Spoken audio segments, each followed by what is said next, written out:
Many, if not most, of the topics of these videos are concepts and techniques that are already familiar. Yet research has provided guidelines on how to use them in ways that make them very much more effective from how they are used in everyday life. A good example was the use of praise in another video. Praising children in the usual way we normally do is a valuable part of child rearing. Yet research has shown us a special way to praise when we want to change child behavior and build long-lasting habits. In today's video, we have another example of a familiar concept.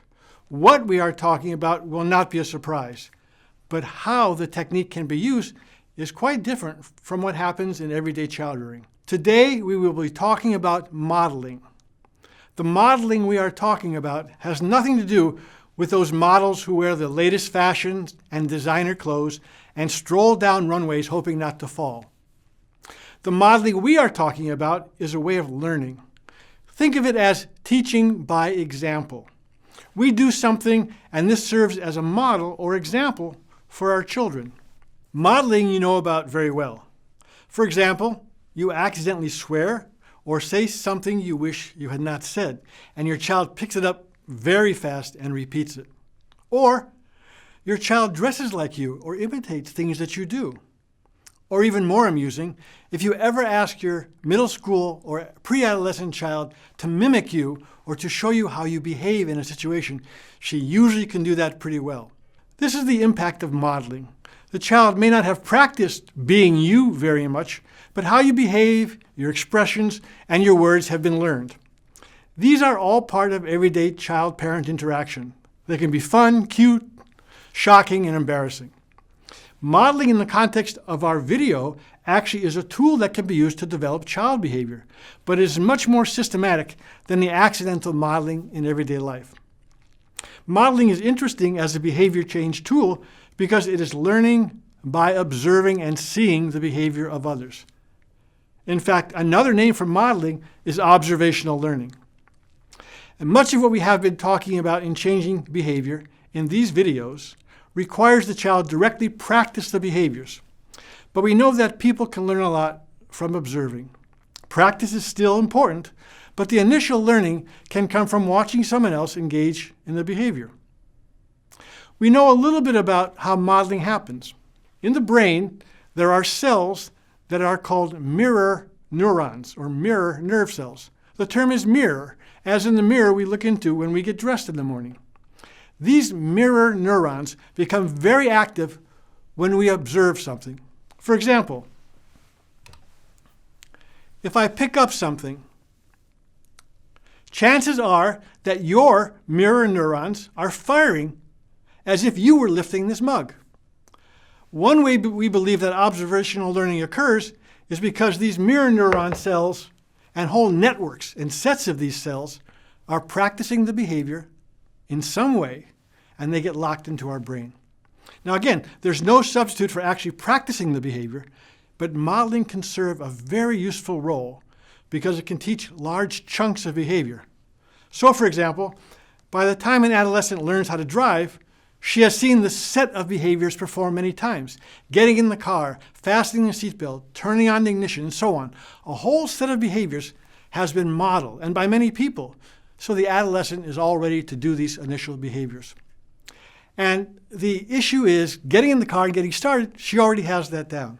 As another example, if you are teaching your child to hit a tennis ball, chances are you're using modeling to convey how to hold the racket and how to swing the racket to actually hit the ball. Both the driving and the tennis ball examples are good because they also convey that modeling is great but not enough. Practice is still very important, but the modeling teaches the behaviors, and these are picked up and learned. Well, this video is not an intellectual exercise about brain cells, but about a practical way of developing behavior more effectively. As a parent, you model behavior all of the time.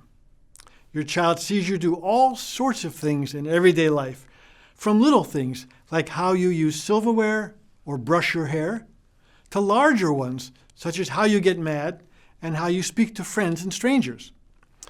We know that the impact of modeling can be large. For example, we know that children discipline their peers using the same techniques that their parents used to discipline them. So, if parents use reprimands or shouts to discipline their children, this is likely to be how the child handles his peers at school when he is mad at them. Or if the parents use sarcasm as part of the discipline, the child is likely to use sarcasm in disapproving the activities of his peers. And if parents hit or beat the child, that child is much more likely to hit and beat his peers when he is angry. So we know from many sources that modeling can be a powerful influence. But what gets picked up and what you teach are a bit accidental. Most modeling is tacit, kind of quiet. No one thinks about it very much at home. So the key question for our behavior change toolkit is whether there is any way to harness and take advantage of modeling. Yes, and this video is explicitly using modeling to develop behaviors you want in your child. There are steps to use modeling to develop behavior. Modeling used in the special way we are discussing has 4 ingredients. First, select a characteristic you would like to develop in your child. Begin by discussing with your spouse or partner exactly what characteristics you would like in your child. Let's say we want our child to be kind to others. I have just selected this arbitrarily. It is for you as a parent to decide what to select. But let us work with this. Kindness is very general, but a fine place to start. Now we go to step 2. After this general term, list specific instances or concrete examples of that characteristic. Write down the general term kindness. Now list some examples. What would you count as examples of kindness? What would kind acts or gestures look like? The examples might include helping other children, sharing things with other children or a sibling, comforting someone in distress, or letting other people go first in a game. You get the idea. We need just a few concrete examples. These are samples of the behaviors, not all possible variations of kindness. The reason is that once we teach a few acts of kindness, it carries over to other areas that we have not specifically trained. Step 3. Now we need instances of modeling the specific behaviors so the child can see them being performed. Now, modeling doesn't have to occur each day or anything that intense, but modeling instances are needed. Fortunately, there are many ways in which the specific behaviors can be modeled. Here are some of them. As the occasion arises, you can be that model, and that would be great. So if there's an opportunity to be kind, engage in that behavior and point this out to your child. As you do that, say in a matter-of-fact way to the child, I just gave this person some money for lunch because they did not have any. No need to mention what a great person you are. That could even be a detraction. We want it to be natural and as a matter of fact, with the exception that you will say exactly what you did. That will make the act more salient and more clear. Step 4, praise any instance you see in which your child actually does one of the behaviors you have modeled as kind. So here's a practice exercise, something for you to try at home. Choose one characteristic you would like to see in your child. Now list some examples of what that would look like. What are some of the behaviors, sample behaviors? And in the coming week, try to model one or more of these behaviors, or at least point these out if you see them in the world or on a TV show or in a book you're reading. Remember, modeling does not mean that you have to be the model all the time. Any instance in which you see the behaviors you wish, point that out. Finally, if you see any instance in which the child shows one of the behaviors you've been modeling, be sure to praise that. That will make a huge difference. Now be careful that modeling does not undermine what you wish to see in your child. Parents occasionally model the very behaviors they want to get rid of in their children. Here are some common examples. Parents tell me that they are worried that their teenager has a problem with drinking alcohol, and they are not sure what to do. But they happen to mention in passing that they too drink rather heavily during the day and have alcohol at dinner and after dinner. On an occasion in which I was at the beach, I was walking toward the water when I heard a parent several yards behind me. She was shouting something to her children who were playing close to where I was at the time. The mom was shouting and it was pretty loud, and it caught my attention. What did she want them to do? You guessed it. She wanted them to stop shouting while they were playing. Now, if you want your children to stop shouting, that's fine. But go over to them, speak softly, and say, please stop shouting while you're playing. And then when the children eventually get out of the water or come back to the towel or blanket, now you praise them because they did not shout. In general, we may want our children to use seat belts, wear a helmet when they ride a bike, use sunscreen, and so on. They are not likely to do them if you do not model them. We as humans are not perfect and cannot be consistent all of the time. And so that's not what's being asked here. But in relation to today's video, if there are a few specific characteristics you would like to develop in your child, be sure not to model the negative behaviors you do not want. Now, we cannot control all of the models to which our children are exposed, and that might not even be the goal. Children need to learn many things from many people, and modeling is a large part of that. But parents have special status. Given your role as a parent, the amount of time with your child, and the special relationship, parent modeling can be especially effective as a way of teaching the behaviors you wish.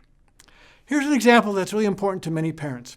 Many parents would like their child to confide in them, to tell them about their lives and their school, to tell them about their peer relations and what they're worried about. Parents often even say, you can tell me anything. But it turns out children feel that is not true at all. Children and adolescents actually want to talk about drugs and sex with their parents, but worry about being judged and end up not talking about them with their parents at all.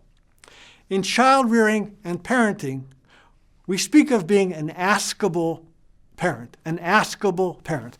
That's a parent the child can come to ask about anything, and in fact talk about anything. Now, modeling can help make that happen. Early in life, you as a parent, model talking about the details of your day. If nothing interesting has occurred, talk about something in your past, a story from your school years. Model talking about things, including what happened and how you felt about it. Maybe you were teased at school. What happened? What did you do? How did you feel? How did it work out? The type of conversation modeled by a parent can go very far in making the child able to converse with you about similar topics. Get that going on a daily basis. You do not need to talk about anything dramatic. You don't have to say to your child, he's not really your father. No. Just talk about mundane things. Talk about everyday things, maybe at the dinner table, when you and your spouse and partner are there. Talk about what happened during the day. What were the sources of tension? What was bothersome? What went on? Give some of the details. Who did what and how? If you model this regularly, that will do a lot to get your child to talk about his or her life and confide in you more. So we can explain to the child that she can tell us anything, but that's not going to do very much. Modeling and practice can turn that around very, very quickly. Some questions and concerns emerge when one discusses modeling. You may have some questions about the procedure as a behavior change technique. One question that comes up, how effective is modeling in changing my child? Of course, we cannot guarantee what the modeling will do to change your child. Children and adults have natural dispositions to do some things more than others, and we cannot just change everything we want because we provide modeling opportunities. Yet what we are doing is greatly increasing the likelihood of getting the behaviors you want. The technique is modeling more systematically than the usual way we do this in everyday life. Identifying what you want your child to do and then modeling is much more likely to get the behaviors you wish. As importantly, if your child ever does one of these behaviors and you praise it, that will definitely help lock it in. Modeling plus praise for the behavior is clearly the winning combination. Another question, how will I know if modeling is working? Well, in parenting, that's really a great question. We sometimes see immediate effects, so you show your daughter how to swing a baseball bat and she learns how to hit the ball a little bit better. You see it right there, right away.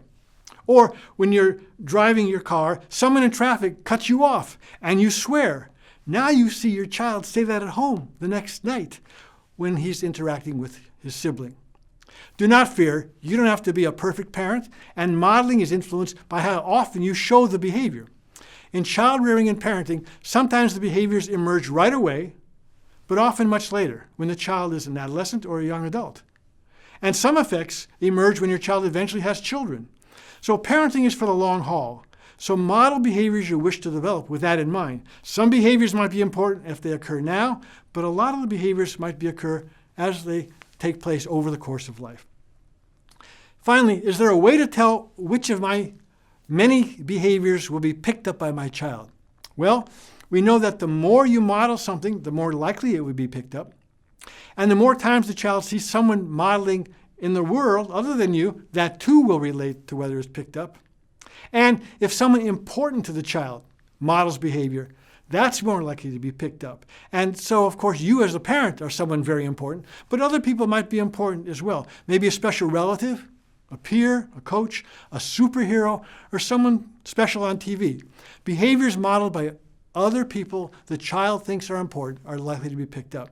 Now, you can guide behavior by praising specific actions, and that will help speed up the learning. But you can control many of the behaviors by what you emphasize and what you yourself model, and then again, by praising the child. So let me summarize by noting something obvious and something subtle about modeling as a behavior change tool. The obvious, you are a model for your child, and some of what you do is learned and imitated. The child may not show or actually imitate the behavior right away, but it's still learned. The subtle, parents rarely use modeling in a planned way. This video is about the planned and strategic use of modeling. The use of modeling in this way begins with two questions for you. First, what would you like to see in your child? And second, what can you do to model some of those behaviors? Observational learning is going to occur, but you can control it more than we normally do in everyday life.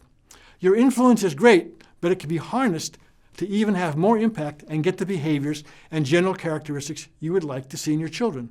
Modeling is one more tool for your behavior change toolkit. We will have more tools in other videos.